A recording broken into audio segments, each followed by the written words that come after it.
Ambani news ಟಿವಿಗೆ ಸ್ವಾಗತ. ಪ್ರತಿದಿನ ನ್ಯೂಸ್ ಅಪ್ಡೇಟ್ಗಾಗಿ ಸಬ್ಸ್ಕ್ರೈಬ್ ಮಾಡಿ, ಲೈಕ್ ಮಾಡಿ, ಶೇರ್ ಮಾಡಿ. ಅಂಬಾನಿ ನ್ಯೂಸ್ ಟಿವಿ ವೀಕ್ಷಕರಿಗೆ ನಮಸ್ಕಾರ.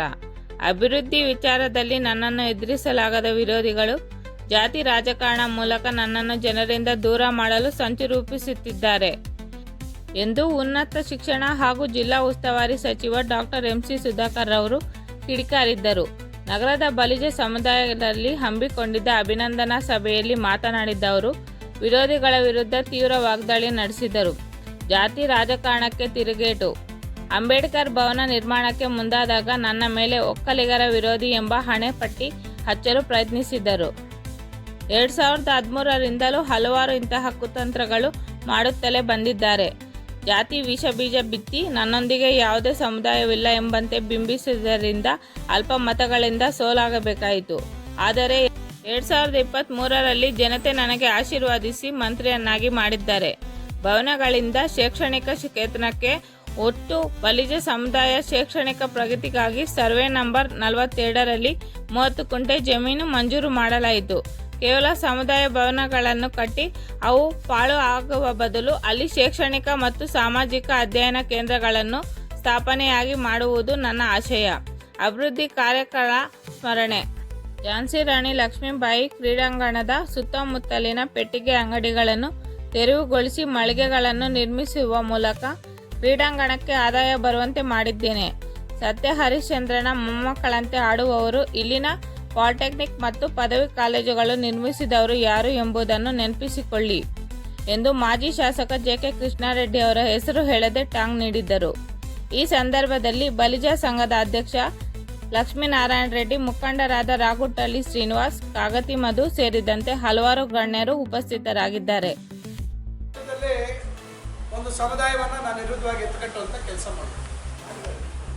ನಂತರ 2013ರಲ್ಲಂತೂ ಬಹುಶಃ ನನ್ನ ಜೊತೆ ಯಾರು ಸಮುದಾಯದವರೇ ಇಲ್ಲ ಅನ್ನೋ ರೀತಿಯಲ್ಲಿ ಎತ್ತಿಕೊಡುವಂತ ಮಾಡಿದ್ರು. ಆದರೆ ನಮ್ಮ ಅದೃಷ್ಟ ಕೈ ಕೊಟ್ಟು ಕಮ್ಮಿ ಓಟಲ್ಲಿ ಅವತ್ತು ಸ್ವತಂತ್ರವಾಗಿ ಸ್ಪರ್ಧೆ ಮಾಡಿ 1600 ಓಟಲ್ಲಿ ಸೋತ್ವಿ. ನಂತರ 2018ರಲ್ಲೂ ಇದೇ ರೀತಿ ಪ್ರಯತ್ನಗಳು ನಿರಂತರವಾಗಿ ಹೇಳುವಂಥದ್ದು.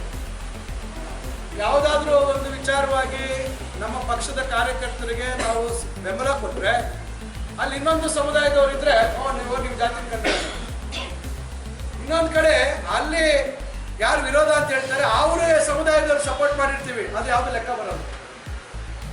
ಯಾಕಂದ್ರೆ ಸ್ಥಳೀಯವಾಗಿ ರಾಜಕೀಯವಾಗಿ ಅಲ್ಲಿ ಏನೋ ಗೊಂದಲ ಆಗಿರ್ತದೆ. ಅಂಥದಕ್ಕೆ ನಾವು ನಮ್ಮ ಪಕ್ಷದ ಕಾರ್ಯಕರ್ತರು ಮುಖಂಡರ ಜೊತೆ ಗೆಲ್ಲುವಂಥ ಸಂದರ್ಭದಲ್ಲಿ ಎಲ್ಲದಕ್ಕೂ ಜಾತಿಯ ಲೇಪನ ತರುವಂಥದ್ದು. ಆದರೆ ಜನ ಈ ಕ್ಷೇತ್ರದಲ್ಲಿ ಅರ್ಥ ಮಾಡಿಕೊಳ್ಳಿ,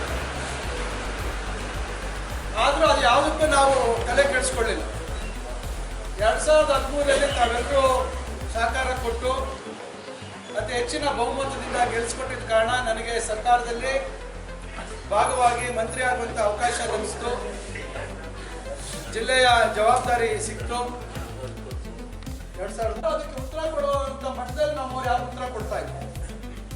ಇದು ಯಾವ ಊರಪ್ಪ, ನಿನ್ಗೇನು ಗೊತ್ತು ಚಿಂತಾಮಣಿ ಚರಿತ್ರೆ ಅಂತ ವಾಪಸ್ಸು ಗಟ್ಟಿಯಾಗಿ ಬುದ್ಧಿವಂತರ ಹುಡುಗರು ಸಾಮಾಜಿಕ ಜಾಲತಾಣದಲ್ಲಿ ಉಗಿದ್ರೆ ಅವಾಗ ಬಾಯಿ ಮುಚ್ಕೊಳ್ತಾರೆ. ಇವತ್ತಿಗೂ ಬಾಯಿಗೆ ಬೀಗ ಹಾಕೋಕೆ ಅವ್ರಿಗೆ ಇನ್ನೂ ಆಗಿಲ್ಲ. ಈ ರೀತಿ ಪರಿಸ್ಥಿತಿಗಳಲ್ಲಿ 10 ವರ್ಷ ನಾನು ಸೋತಿದ್ದಂಥ ಸಂದರ್ಭದಲ್ಲಿ ನೀವು ನಂಬಲಿಕ್ಕೆ ಸಾಧ್ಯ ಇಲ್ಲ. 2023ರಲ್ಲಿ ಸ್ಟೇಡಿಯಂ ಅಂಗಡಿಗಳ ಬಾಕಿ ಎಷ್ಟಪ್ಪ ಅಂದ್ರೆ 1,75,00,000. ಎಷ್ಟು? 1 ಕೋಟಿ. ಬಾಡಿಗೆ ಎಷ್ಟಪ್ಪ ಪ್ರತಿ ತಿಂಗಳು ಅಂದ್ರೆ ಕೆಲವ್ರಿಗೆ 800, ಕೆಲವ್ರು 1,200, ಕೆಲವ್ರು 1,500. ಎಲ್ಲರೂ ಬೇರೆಯವರಿಗೆ ಸಬ್ಲೀಸ್ ಕೊಟ್ಕೊಂಡಿದ್ದಾರೆ. ಬಹುತೇಕ 8,000, 7,000, 10,000.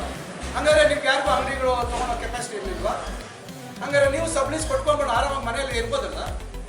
ತಿಂಗಳಿಗೆ ಆರಾಮಾಗಿ ಬಾಡಿಗೆ ಅವ್ನು ಯಾರು ಕೊಟ್ಬಿಟ್ಟು ಬಾಡಿಗೆ ವಸೂಲಿ ಮಾಡಿರಲಿಲ್ಲ. ನಾವು ಒಳ್ಳೆ ಮಾತಲ್ಲಿ ಹೇಳಿ ಬಾಡಿಗೆ ವಸೂಲಿ ಮಾಡೋಕ್ಕೆ ಬಹಳ ಪ್ರಯತ್ನ ಪಟ್ವಿ 2 ವರ್ಷದಿಂದ. ಕಡೆಗೆ ಈಗ ಒಂದು 5-6 ತಿಂಗಳಿಂದ ಬಹಳ ಕಠಿಣವಾಗಿ ನಿರ್ಧಾರ ಮಾಡಿ ಬೀಗ ಹಾಕ್ಸ್ತಾ ಇದ್ದೀವಿ. ಈಗ ವಸೂಲಿ ಆಗಿ ಇನ್ನ 37-38 ಲಕ್ಷ ಬಾಕಿ. ನಾನು ನಿಮ್ಗೆ ಹೇಳ್ತಾ ಇರೋಂಥ ವಿಚಾರ, ನಾನು ಈ ರೀತಿ ಕಠಿಣವಾಗಿ ನಿರ್ಧಾರ ತಗೊಂಡಿದ್ರೆ ವಸೂಲಿ ಆಗ್ತಿತ್ತ? ಯಾರ್ದು ಅದು ದುಡ್ಡು? ಯಾರಿಗೋಸ್ಕರ ಮಾಡ್ತಾ ಇದ್ದೀವಿ ನಾವು? IDSFT ಅಂಗಡಿಗಳು ನೀವು ನೋಡಿದ್ರೆ ನಮ್ಮ ತಂದೆಯವರು 92ರಲ್ಲಿ 93ರಲ್ಲಿ ಶುರು ಮಾಡಿಸಿದ್ರು. 2004ರಲ್ಲಿ ಆಜಾದ್ ಚೌಕಲ್ಲಿ ಭಾಷಣ ಮಾಡುವಂಥ ಸಂದರ್ಭದಲ್ಲಿ, ಚುನಾವಣೆ ಸಂದರ್ಭದಲ್ಲಿ ಅದನ್ನ ಬೆಳಕಿಗೆ ತರ್ತೀನಿ, ಅದನ್ನ ಉಪಯೋಗಕ್ಕೆ ತರ್ತೀನಿ ಅಂತ ಹೇಳಿದ್ರು. ಬಹುಶಃ ನೀವೆಲ್ಲ ಬಸ್ ಸ್ಟ್ಯಾಂಡ್ಗೆ ಆ ಕಡೆ ಈ ಕಡೆ ಓಡಾಡೋದಕ್ಕೆ ಗೊತ್ತಿರ್ತದೆ. ನಿಮ್ಮ ನನ್ನ ಹತ್ರ ಫೋಟೋಗಳು ವಿಡಿಯೋಗಳೆಲ್ಲ ಇದೆ. ಹಂದಿಗಳು ನೆಲೆಸ್ತಾ ಇತ್ತಲ್ಲಿ. ಶಟ್ರುಗಳೆಲ್ಲ ಯೂರಿನ್ ಪಾಸ್ ಮಾಡಿ ಶಟ್ರುಗಳೆಲ್ಲ ಕರ್ಗೋಗಿತ್ತು, ಹೌದಾ ಇಲ್ವೋ? ಮೇಲೆ ಸ್ಟೀಲೆಲ್ಲ ಕಟ್ ಮಾಡೋಕ್ಕಿತ್ತು. ಅದಕ್ಕೆ ಒಂದು ಕಾರ್ಯರೂಪಕ್ಕೆ ತಂದು ಅದನ್ನು ಬಾಡಿಗೆ ಕೊಡುವಂಥದ್ದು ಮಾಡಿದ್ರು. ಅದರಿಂದ ಎಷ್ಟು ಜನಕ್ಕೆ ಬದುಕು ಕಟ್ಕೊಂಡಂಗೆ ಅಂಗಡಿಗಳನ್ನ ಕಟ್ಟಿದ್ದು ಯಾರು? ಮುಂಚೆ ಡಬ್ಬ ಅಂಗಡಿ, ಹೌದಲ್ವ? 32 ವರ್ಷಗಳ ಹಿಂದೆ ಸ್ಟೇಡಿಯಂ ಮುಂದೆ ಡಬ್ಬ ಅಂಗಡಿಗಳಿತ್ತು. ಅದೇ ಡಬ್ಬ ಅಂಗಡಿ ಇವತ್ತು ಬೇಕಿದ್ರೆ ಚಿಂತಾಮಣಿ ಬೆಳೀಲಿಕ್ಕೆ ಆಗ್ತಿತ್ತ? ನಮ್ಮ ತಂದೆಯವರು ಆ ಕಾಲದಲ್ಲಿ ಅವರಿಗೆ 300 ರೂಪಾಯಿ ಬಾಡಿಗೆ 30,000 ಅಡ್ವಾನ್ಸ್ ಕೊಡಿ, ನಿಮಗೆ ಅಂಗಡಿ ಕಟ್ಕೊಡ್ತೀವಿ ಅಂತಕ್ಕಂಥ ಯೋಜನೆ ಮಾಡಿದ್ರು. ಕೆಲವರು ಕಟ್ಟಿದ್ರು, ಕೆಲವರು ಕಟ್ಟಲಿಲ್ಲ. 94ರ ಚುನಾವಣೆಯಲ್ಲಿ ಕೆಲವರೆಲ್ಲ ಅವರೆಲ್ಲ ಎತ್ಕಟ್ಟಿದ್ರು, ಇವರೆಲ್ಲ ನಿಮ್ಗೆ ತೊಂದರೆ ಮಾಡಿಬಿಟ್ರು, ನಿಮ್ಮ ಡಬ್ಬ ಅಂಗಡಿ ತೆಗೆದುಬಿಟ್ರು ಅಂತ ವಿರುದ್ಧವಾಗಿ ಓಟ್ ಹಾಕುವಂಥದ್ದು ಮಾಡಿದ್ರು 94ನೇ ಇಸ್ವಿ. ಅದನ್ನ ಮುಂದುವರೆದು 100 ಅಂಗಡಿಗಳೇನಿತ್ತು, ನಾವು ಉಳಿದಂಥ ಅಂಗಡಿಗಳನ್ನ ನಾನು 2008ರಲ್ಲಿ 2.5 ಕೋಟಿ ಮಂಜೂರು ಮಾಡಿಸಿ ನಾವು ಉಳಿದಂಥ ಅಂಗಡಿಗಳನ್ನ ಕಟ್ಟುವಂಥದ್ದು ಮಾಡಿ, ಸ್ಟೇಡಿಯಂಗೆ ಟ್ರ್ಯಾಕ್ ಇರಲಿಲ್ಲ, ನಿಮ್ಗೆ ಗೊತ್ತಿದೆ, ಮಳೆ ಬಂದರೆ ನೀರು ನಿಲ್ತಾ ಇತ್ತು. ಪೆವಿಲಿಯನ್ ಯಾವ ರೀತಿ ಇತ್ತು ನಿಮ್ಗೆ ಗೊತ್ತಿದೆ. ಇವೆಲ್ಲ ನೆನಪು ಮಾಡ್ಕೋಬೇಕು. ಯಾಕಂದ್ರೆ ಕೆಲವರು ಮಾತಾಡೋದು ಶೈಲಿ ಹೇಗಿರುತ್ತೆ ಅಂದ್ರೆ, ನಾವು ಇಲ್ಲಿ ಬರೀ ಅಕ್ರಮ ಆಸ್ತಿ ಮಾಡಿಕೊಂಡೇ ಇಲ್ಲಿ ರಾಜಕಾರಣ ಮಾಡಿದ್ದೀವಿ 70-80 ವರ್ಷದಿಂದ, ಇನ್ನೇನು ಇಲ್ಲಿ ಅಭಿವೃದ್ಧಿಗಳು ಮಾಡಿಲ್ಲ ಅನ್ನೋ ರೀತಿಯಲ್ಲೇ ಪಾಪ ಅವ್ರ ಸತ್ಯ ಹರಿಶ್ಚಂದ್ರ ಮೊಮ್ಮಗನ ಥರ ಅವ್ರು ಇಲ್ಲೇ ಹುಟ್ಟಿ ಬೆಳೆದು ಅವರ ಅಪ್ಪ, ಅವ್ರ ತಾತ, ಅವ್ರ ಮುತ್ತಾತ ಎಲ್ಲ ಇಲ್ಲೇ ಚಿಂತಾಮಣಿ ಬೆಳವಣಿಗೆ ಏಳಿಗೆಗೆ ಎಲ್ಲ ರೀತಿ ಪ್ರಯತ್ನ ಪಟ್ಟಂಗೆ ಅವ್ರು ಮಾತಾಡೋಂಥ ಮಾತು ಶೈಲಿ. ನಿಮ್ಗೆ ಗೊತ್ತಿದೆ, ಇಲ್ಲಿ ಯಾರಾದರೂ ಡಿಪ್ಲೊಮಾ ಹೋಲ್ಡರ್ಸ್ ಇದ್ರೆ ಯಾವತ್ತಾಗಿದೆ ಎಲ್ಲರೂ ಬಂದು ಕೇಳೋದು ಭವನ ಭವನ ಅಂತದ್ದು. ನನಗೆ ಯಾಕೋ ಭವನ ಅಂದರೆ ನನಗೆ ಯಾಕೋ ಅದು ಸ್ವಲ್ಪ ಅಲರ್ಜಿ ಆಗೋಯ್ತು. ಈ ಭವನಗಳು ಬಹಳಷ್ಟು ಕಡೆ ಕಟ್ಟಿದ್ದಾರೆ, ಆದರೆ ಆ ಭವನಗಳನ್ನು ಉಪಯೋಗ ಮಾಡ್ಕೊಳ್ತಾ ಇಲ್ಲ ಜನ. ಅಲ್ಲಿ ಹಸುಗಳು ಕಟ್ಟಾಕ್ತಾರೆ ಅಥವಾ ಕಸ ಹೊಡೆಯೋದಿಲ್ಲ, ಏನು ಮಾಡಲ್ಲ. ಆಮೇಲೆ ಬೇಡಿಕೆ ಏನಂದ್ರೆ, ಸರ್ಕಾರ ಕೂಡ ತಪ್ಪು ಮಾಡಿದೆ. ಹಿಂದೆ ಸರ್ಕಾರಗಳು ಭವನ ಅಂತಕ್ಕಂಥದ್ದಕ್ಕೆ ಪ್ರೋತ್ಸಾಹ ಕೊಟ್ಬಿಟ್ಟಿದ್ದಾರೆ.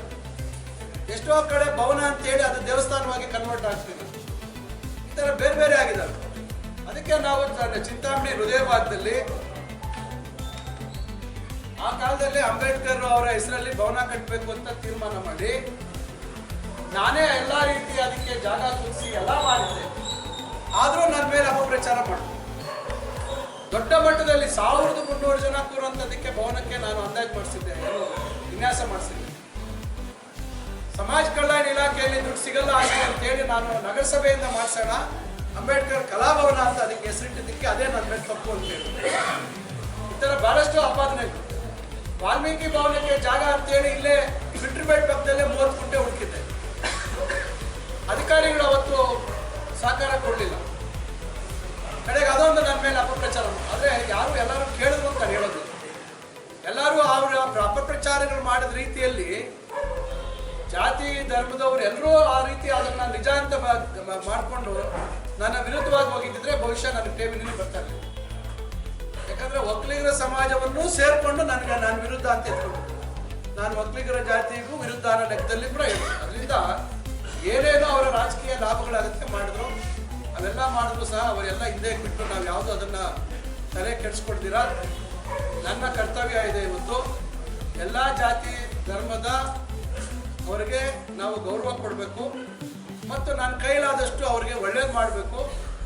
ಎಲ್ಲರೂ ಇವತ್ತು ಚಿಂತಾಮಣಿಯಲ್ಲಿ ಒಂದು ಒಳ್ಳೆ ಗೌರವಿತವಾದಂಥ ಒಂದು ಬದುಕನ್ನು ಕಟ್ಕೊಳ್ಳಿಕ್ಕೆ ನನ್ನ ಕೈಯಲ್ಲಿ ಎಷ್ಟು ಸಾಧ್ಯ ಆಗುತ್ತೆ ಅಷ್ಟು ಒಳ್ಳೆ ಕೆಲಸನ ಮಾಡೋಣ. 10 ಜನಕ್ಕೆ ಒಳ್ಳೇದು ಮಾಡಬೇಕು. ಒಂದೊಂದು ಸಂದರ್ಭದಲ್ಲಿ 10 ಜನಕ್ಕೆ ಒಳ್ಳೇದು ಮಾಡುವಂಥ ಸಂದರ್ಭದಲ್ಲಿ ಒಬ್ಬರೋ ಇಬ್ಬರು ಅನಾನುಕೂಲ ಆಗ್ಬೋದು. ಈಗ ಒಂದು ಉದಾಹರಣೆ ಕೊಡ್ತೀನಿ. ನೀವು ನನ್ನ ಮೇಲೆ ಜವಾಬ್ದಾರಿ ಇರಲಿಲ್ಲ, ನಾನೇನು ಅದರ ಬಗ್ಗೆ ಆಲೋಚನೆ ಮಾಡುವಂಥದ್ದು ಇರಲಿಲ್ಲ, ಅಥವಾ ನನ್ನ ಮೇಲೆ ಆಬ್ಲಿಗೇಷನ್ನು ಇರಲಿಲ್ಲ. ಅಂದರೆ ಈಗ 2023ರಲ್ಲಿ ಗೆದ್ದ ಮೇಲೆ ನಾನು ಯೋಚನೆ ಮಾಡಿ ಏನಾದರೂ ಒಂದು ಆಸೆ ತೀರಿಸ್ಬೇಕಲ್ಲ ಎಲ್ಲರಿಗೂ. ಯಾಕಂದರೆ ನೀವು ನೋಡಿದ್ದೀರಾ ರಾಜಕಾರಣದಲ್ಲಿ ರಾಜಕೀಯ ಅವಕಾಶಗಳಿಗೆ, ರಾಜಕೀಯ ಬೇಳೆ ಬೇಯಿಸ್ಕೊಡುವಂಥದ್ದಕ್ಕೆ ಅದೊಂದು ರೀತಿ ನಿರಂತರವಾಗಿ ಬಹಳ ವರ್ಷಗಳಿಂದ ಇರಲಿಲ್ಲ ಇದು ನಮ್ಮ ಚಿಂತಾಮಣಿ. ಈ ಹೊರಗಡೆಯಿಂದ ಬಂದಂಥವ್ರು ಮತ್ತು ಅವ್ರಿಗೆ ಸ್ವಲ್ಪ ಕೆಲವರು ಕುಮ್ಮಕ್ಕು ಕೊಡುವಂಥವ್ರು ಇದ್ದಾರೆ, ಹೆಸರು ಹೇಳಕ್ಕೆ ಹೋಗೋದಿಲ್ಲ. ಚಿಂತಾಮಣಿಯಲ್ಲಿ ಆಂಜನೇಯ ರೆಡ್ಡಿ ಅವರ ಕುಟುಂಬ, ಚೌಡರೆಡ್ಡಿ ಅವರು ಮತ್ತು ಸುಧಾಕರ್ ಅವರು ಎಲ್ಲ ಜಾತಿಯ ಧರ್ಮದ ಜೊತೆ ಚೆನ್ನಾಗಿದ್ದಾರೆ. ಇವರನ್ನೇನಾದರೂ ರಾಜಕೀಯವಾಗಿ ಇವರಿಗೆ ತೊಂದರೆ ಮಾಡಬೇಕು ಅಂದರೆ ಇದು ಅಭಿವೃದ್ಧಿ ವಿಚಾರ ಅಥವಾ ಬೇರೆ ವಿಚಾರಗಳಿಗೆ ಮಾಡೋಕ್ಕೆ ಸಾಧ್ಯ ಇಲ್ಲ. ಕೇವಲ ಜಾತಿಗಳ ಹೆಸರಲ್ಲಿ ಜನರನ್ನು ಎತ್ತುಕಟ್ಟಿದ್ರೆ ಸುಲಭವಾಗಿ ಅವರಿಂದ ನಾವು ಜನರನ್ನು ದೂರ ಮಾಡ್ಬೋದು ಅಂತಕ್ಕಂಥದ್ದು ಇವುದು ವಂಚಾಕಿರ್ತಕ್ಕಂಥದ್ದು 10 ವರ್ಷದಿಂದ ಅಲ್ಲ, ಬಹುಶಃ 2004 ಆ ಮಧ್ಯೆಯಿಂದ ಕೆಲವರು ಮಾಡಿದ್ದಾರೆ. ನಾನು ಯಾರು ಅಂತ ಹೇಳಕ್ಕೆ ಹೋಗೋದು, ಭಾಳ ಪ್ರಯತ್ನಗಳನ್ನು ಮಾಡಿದ್ರು. 2008ರಲ್ಲಿ ಅಣ್ಣಾಗಿರೋ ತಂದಿಲ್ಲ